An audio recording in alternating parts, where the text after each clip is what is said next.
àwọn èèyàn bá Alawada Daro nítorí iná tó jó ilé rẹ̀.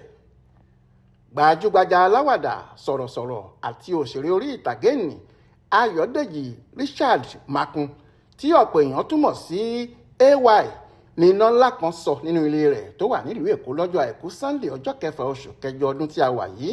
Nídìí èyí ọ̀pọ̀lọpọ̀ àwọn èèyàn ló ti bẹ̀rẹ̀ sí bá a dárò lórí ohun tó ṣẹlẹ̀ náà.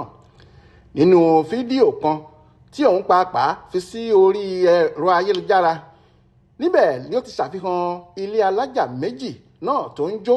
Òkè pátápátá ilé náà ló sì ń jó jùlọ.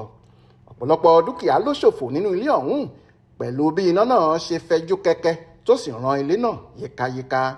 Ọ̀pọ̀lọpọ̀ àwọn gbajúmọ̀ bíi tiẹ̀ àti àwọn olólùfẹ́ rẹ̀ ni wọ́n ti ń bá a kẹ́dùn lórí ìṣẹ̀lẹ̀ ọ̀hún tí wọ́n ń gbàdúrà fún wọn kíkankíkan.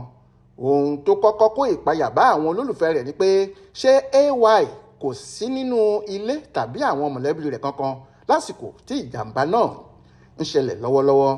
Ọkùnrin òṣèré orí ìtàgé tó tún jẹ́ ọmọ bíbí ìpínlẹ̀ Ondo náà ló gbé fídíò kan jáde fún rẹ̀ níbi tó ti ṣàfihàn pé àlàáfíà ni òun àti àwọn mọ̀lẹ́bí òun wà. Òṣèré yìí gbé àwòrán tiẹ̀ ti ìyàwó rẹ̀ àti tàwọn ọmọ rẹ̀ méjèèjì sí fídíò ọ̀hún. Lábẹ́ fídíò ọ̀hún ló ti kọ síbẹ̀ pé ohun gbogbo tó bá wá ni yóò padà. Ẹbí àti Ọlọ́run nìkan ló ṣe pàtàkì jùlọ láyé. Mi ò ní pẹ́ darapọ̀ mọ́ yín l'Amẹ́ríkà láìpẹ́ ọjọ́.